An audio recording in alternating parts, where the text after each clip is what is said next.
an axe murderer on the loose. Hey everybody, I'm here to do a review on Detective Conan, chapter 816. So the chapter starts out with the detective boys in a cabin trying to hide away from the murderer, and the whole time they're just right there watching the front door to make sure that he doesn't come in. And while they're there, the murderer is banging on the door trying to break in. And then he looks and then he finds a chain, and later in the chapter he locks him in. So yeah, back at the crime scene, Conan, Sera, Inspector Yamamura, and Dr. Gasa are there trying to figure out who the victim is. And the whole time, Sera says that the victim has been dead for 5 to 6 hours, and that she has been stabbed by an axe-like object on her back. And then Yamamura starts to freak out, saying, "Why are you touching the body? Who are you? You're not really supposed to be here." And then Sera says that I'm a detective, Sera Masumi, and I am Conan's friend, right? And then Conan's like, "Yeah, sure." So that was pretty funny. And then, and then Yamamura is is told by a police officer that they have that the victim has nothing on her for them to identify her. And then Conan says that we don't need her name, that she is a child care worker because she has bruises on her knees, and the reason she has bruises on her knees is because she kneels down in order to get to the children's eye level to talk to them, and that she also has bruises. I mean, that she also has a child-like hairstyle so she can blend in with the kids. So yeah, that was what Conan said, and the whole time Yamamura tells the police officers to go look around in the woods to find any suspects that are alone and have no family. And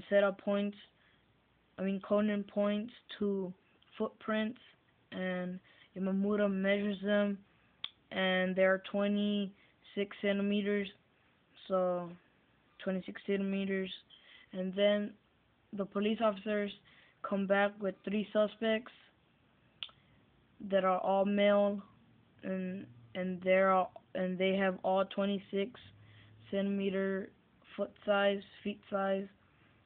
And back with the detective boys, Genta says that I mean Mutsuhiko says that since we have been here for 2 hours and haven't heard anything, that maybe we should go out and check. And then Haibara is like, no, because that's what the murderer wants us to think, and that he might be out there waiting to ambush us. And then Genta says, no, let me just take a peek. And he opens the door just like a little bit and notices that it has been locked, locked by the murderer.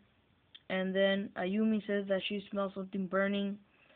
And then we get a panel of the cabin and some smoke at near the cabin. So the murderer set the cabin on fire. Then at the end of the chapter, we see that the cabin is engulfed in flames, and that the detective boys are on the ground trying to get air. And then Haibara looks back and says that maybe it has come to this, and that she might need to take something. And yeah, and then at the end of the chapter, we just basically see this figure holding an axe covered in blood. And I'm guessing that's Haibara because she wasn't there, and like she's the only person that can be there because it was an adult.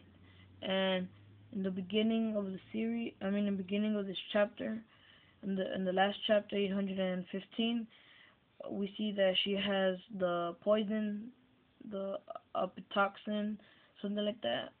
And yeah, I think she took it in order to become an adult and have the power to break down the door with axe. So yeah, I'm wondering how she's like the adult. the figure was wearing clothes, and I was wondering how does she have those clothes when Haibara has the children clothes, but she is wearing adult size clothes.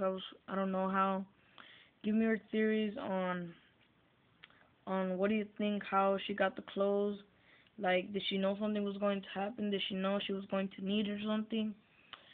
So yeah, and then I forgot to mention that Dr. Gossa says that that the police officers, that he hopes that they find them soon, the children, because the shadow is going. I mean, because the sun is going down and the shadows are growing larger, and then Sarah and Conan, like, they get a clue from the shadows, but we don't know what they are yet. They just say shadows, and then like they got a clue or something.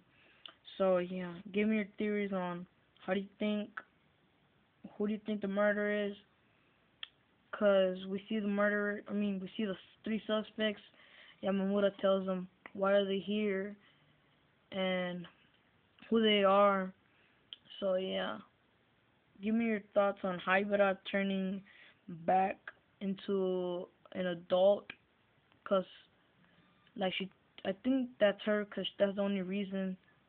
So yeah, give me your thoughts. Comment, rate, and subscribe, and thank you for watching.